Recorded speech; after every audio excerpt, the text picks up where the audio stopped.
بسم اللہ الرحمن الرحیم۔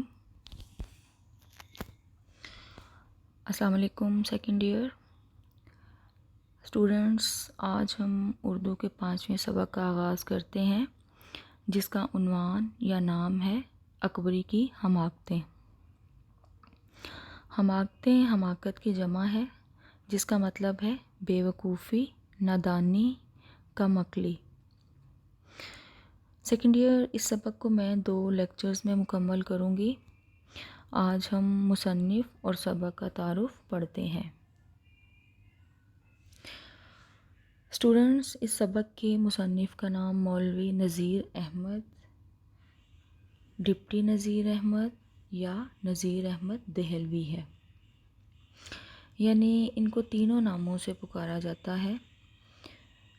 مولوی اس لیے کہا جاتا ہے کہ انہوں نے قرآن پاک حفظ کیا اور ایک دینی مدرسے میں بھی پڑھاتے تھے۔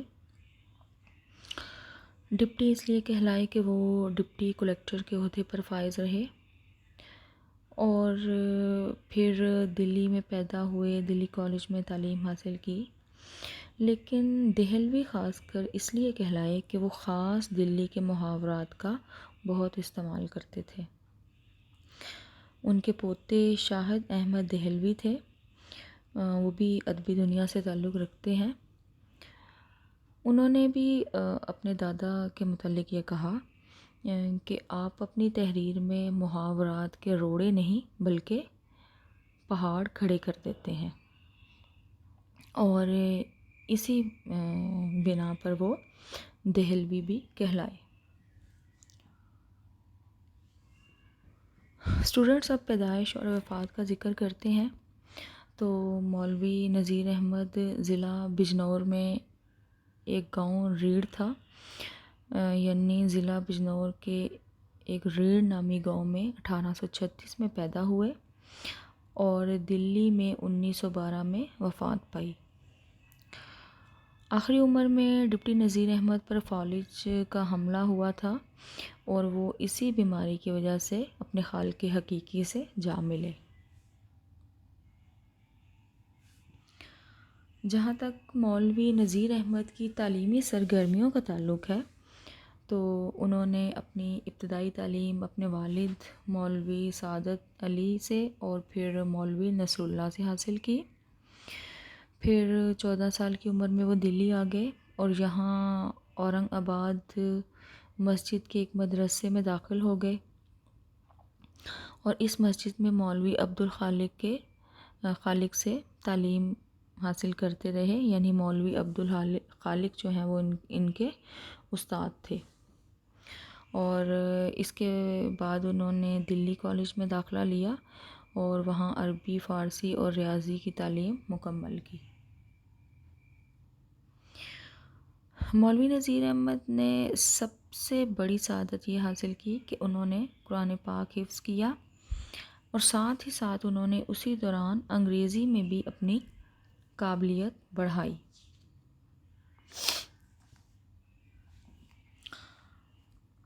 مولوی نذیر احمد جو ہیں، جو کہ انہوں نے انگریزی میں بھی کافی استعداد پیدا کر لی تھی، تو ان کا ایک اور قابل قدر کارنامہ یہ تھا کہ انہوں نے ایک انگریز جس کا نام مسٹر ولیم میور تھا، اس کے اشتراک سے ایک انڈین پینل کوڈ کا ترجمہ کیا اور اسے مجموعہ تعزیرات ہند کا نام دیا۔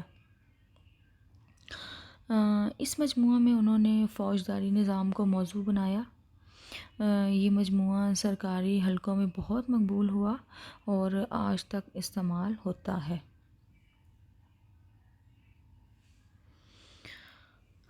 اس کے صلے میں، یعنی مجموعہ تعزیرات ہند لکھنے کی بدولت ان کو تحصیلدار کا عہدہ مل گیا، اور پھر بعد میں وہ ڈپٹی کلیکٹر کے عہدے پر فائز ہوئے اور ادبی حلقوں میں بھی کلیکٹر بنا دیے گئے۔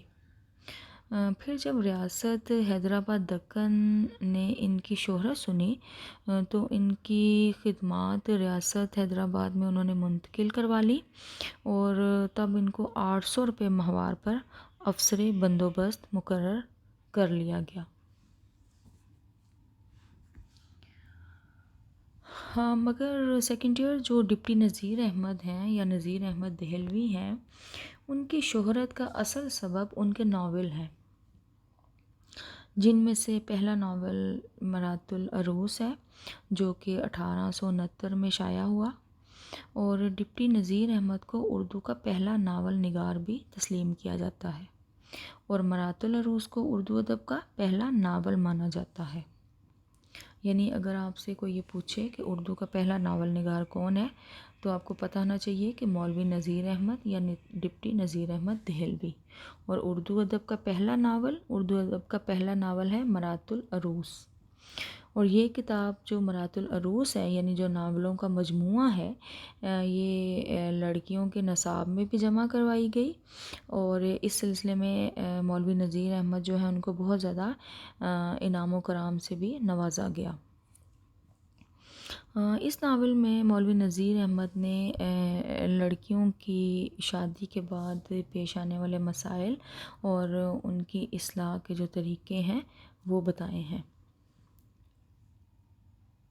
اسٹوڈنٹس، آپ کو یہ مرات العروس جو ناول ہے، اس کی میں نے پکچر بھی فوٹو بھی اسکرین پر لگائی ہے، یہ آپ دیکھ سکتی ہیں۔ اسٹوڈنٹس، آپ کو میں نے ناول کے بارے میں اتنا بتایا کہ مولوی نذیر احمد اردو کے پہلے ناول نگار ہیں، پھر مرات العروس اردو ادب کا پہلا ناول ہے، تو اب ناول کی تعریف جو ہے وہ کرنا بھی یہاں پہ حق بنتا ہے، تاکہ آپ کو پتہ ہو کہ ناول اصل میں ہے کیا۔ اسٹوڈنٹس، ناول اطالوی زبان کا لفظ ہے جس کے معنی ہے انوکھا، نرالا۔ ناول سے مراد وہ فرضی کہانی ہے جو واقعات اور کرداروں کی مدد سے پیش کی جاتی ہے، مگر ہماری معاشرتی زندگی کی سچی عکاسی کرتی ہے۔ اس کا کیا مطلب ہے؟ یعنی کہ ناول میں اگرچہ جو کہانی ہوتی ہے تو فرضی ہوتی ہے، جو مختلف واقعات، مختلف کرداروں کی مدد سے جو ہے وہ بیان کی جاتی ہے، لیکن یہ جو کہانیاں ہیں یہ ہمارے معاشرے کی سچی تصویریں پیش کرتی ہیں، یعنی ہمارے ارد گرد معاشرے میں جو واقعات رونما ہو رہے ہوتے ہیں اور جو کہانیاں ہمارے سامنے آ رہی ہوتی ہیں، یہ ناول انہی کہانیوں کی عکاسی بھی کرتے ہیں۔ اب جہاں تک مولوی نذیر احمد کی ادبی خدمات کا ذکر آتا ہے، تو انہوں نے بہت اعلیٰ پائے کے ناول لکھے۔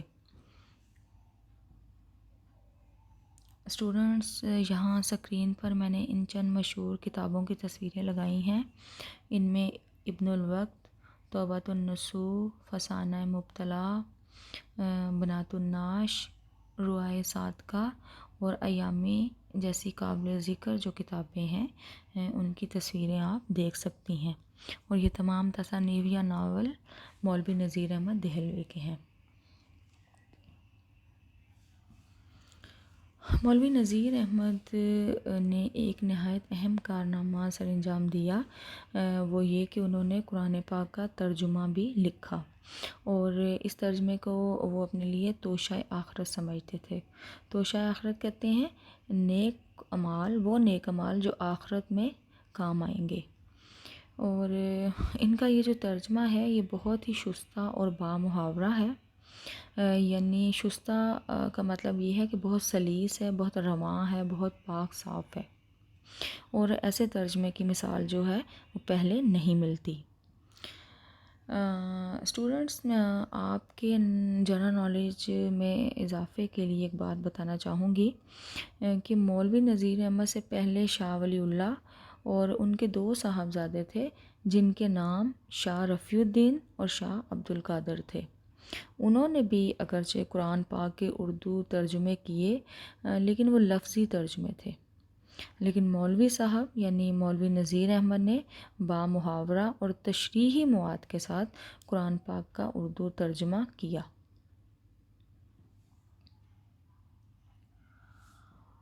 اور مولوی نذیر احمد کو ان کی اس قدر ادبی خدمات کے سلسلے میں شمس العلماء کا خطاب بھی ملا۔ ہاں، سیکنڈ ایئر ہم مولوی نذیر احمد کی فن نگاری پر مختصر سی نظر ڈالتے ہیں۔ جو مولوی نذیر احمد ہیں ان کے پہلے ناول کے بعد ان کی ناول نویسی کا سلسلہ شروع ہو گیا۔ بعض لوگ کہتے تھے کہ ان کے جو ناول ہیں وہ ناول نہیں بلکہ تمثیلی قصے اور کہانیاں ہیں، اور نذیر احمد ایک ناول نگار نہیں معلوم ہوتے بلکہ ایک واعظ معلوم ہوتے ہیں جو کہ لوگوں کی اصلاح کرتے ہوئے نظر آتے ہیں۔ یعنی ان کو قصہ گوئی کا فن نہیں آتا، اور ان کے جو ناول ہیں وہ فنی اعتبار سے بہت کمزور ہیں۔ فنی اعتبار سے کمزور کا معنی یہ ہوتا ہے کہ جو ناول کے لوازمات ہیں، مثلا ناول کا پلاٹ، واقعات، کہانی، کردار، مکالمے، سب جو ہیں وہ کمزور نظر آتے ہیں، وہ ویسے نہیں ہیں جیسے کہ ایک ناول کے ہونے چاہیے۔ لیکن لوگ یہ اعتراض کرتے وقت بھول گئے کہ جب انہوں نے فن ناول نگاری کا آغاز کیا تو ان کے سامنے ناول کا کوئی نمونہ موجود نہیں تھا، صرف داستانیں موجود تھیں، اور ان میں ما فوق الفطرت باتیں ہوتی تھیں۔ ما فوق الفطرت باتیں کیا ہوتی ہیں؟ جنوں، پریوں، بھوتوں کا ذکر ہوتا تھا، ان کی کہانیاں ہوتی تھیں۔ لیکن مولوی نذیر احمد جو کہ سر سید کی علی گڑھ تحریک کے رکن تھے، اور انہوں نے سر سید کے نقشہ قدم پر چلتے ہوئے قوم کی اصلاح کا کام شروع کیا۔ نذیر احمد کا جو سب سے بڑا کمال ہے وہ یہ تھا کہ انہوں نے ان تمام قصوں میں ہماری جو معاشرتی زندگی ہے ان کی بالکل سچی تصویریں پیش کی ہیں، اور اصلاح معاشرت کا جو کام سر سید نے تہذیب الاخلاق سے شروع کیا، یعنی تہذیب الاخلاق سر سید کا رسالہ تھا، پچھلے سبق تشکیل پاکستان میں آپ نے پڑھا ہے، یہ وہی ڈپٹی نذیر احمد نے اپنے ناولوں سے کیا ہے، یعنی انہوں نے بھی اصلاح معاشرت کا کام کیا ہے۔ تو اب مصنف کے تعارف کے بعد میں سبق کے تعارف کو بیان کرتی ہوں۔ اسٹوڈنٹس، یہ سبق مولوی نذیر احمد کے پہلے ناول یعنی مرات العروس سے ماخوذ ہے۔ اس ناول سے اخذ کیا گیا ہے، یعنی اس کا جو ماخذ ہے وہ مرات العروس ہے، اور جو مرات العروس ہے وہ ناولوں کا ایک مجموعہ ہے، اور ان میں سے اکبری کی حماقتیں کے نام سے یہ سبق لیا گیا ہے۔ ایک جو حصہ ہے مرات العروس میں سے وہ اکبری کی حماقتیں کے نام سے لیا گیا ہے، اور مولوی نذیر احمد نے یہ ناول بچیوں کی تربیت کے لیے لکھا تھا، پہلے بھی میں نے آپ کو بتایا ہے۔ اس ناول میں 2 بہنوں کی کہانی ہے، بڑی بہن کا نام اکبری اور چھوٹی کا نام اصغری ہے۔ اکبری جو ہے وہ اپنی ناسمجھی، پھوہڑ پن اور کم عقلی کی وجہ سے اپنا گھر بار تباہ کر لیتی ہے، جبکہ جو اصغری ہے وہ اپنی سمجھداری، سلیقہ شعاری اور عقل مندی سے اپنے گھر کو سنوار لیتی ہے۔ پھر اس سبق میں جو اکبری ہے وہ ایک کٹنی کے ہاتھوں اپنا سارا زیور گنوا لیتی ہے۔ کٹنی کا مطلب ہوتا ہے چلاک، دھوکے باز، مکار عورت، اور جو کہ حجن کا بھیس بنا کر اس کی گلی میں آتی ہے۔ تو یہ سبق کا ایک مختصر سا تعارف ہے۔ اب ہم جو اگلا لیکچر ہے اس میں سبق کو جو ہے وہ تفصیل کے ساتھ پڑھیں گے۔ اچھا اسٹوڈنٹس، ایک اور بات میں آپ کو بتانا چاہتی ہوں کہ یہ جو اصغری اور اکبری کی کہانی ہے یہ ٹی وی پر ایک ڈرامہ بھی لگتا تھا، یعنی یہ جو ناول ہے یہ ایک ڈرامے کی صورت میں بھی ٹی وی پر پیش کیا جاتا تھا، شاید آپ نے دیکھا ہو، اور اگر نہیں دیکھا تو آپ یوٹیوب پر جا کر اصغری اور اکبری کا ڈرامہ لکھ کر سرچ کریں، میرا خیال ہے کہ یہ ڈرامہ آپ کے سامنے آ جائے گا۔ ہاں اسٹوڈنٹس، اب میں اپنے لیکچر کا اختتام کرتی ہوں، اور اگلے لیکچر میں سبق کے خلاصے کے اہم نکات کا ذکر تفصیلاً بیان کروں گی، اور کوشش کروں گی کہ بہت جلد میں اپنا دوسرا لیکچر بھی اپلوڈ کر دوں۔ اپنا بہت خیال رکھیے گا اور مجھے اپنی دعاؤں میں یاد رکھیے گا۔ اللہ حافظ۔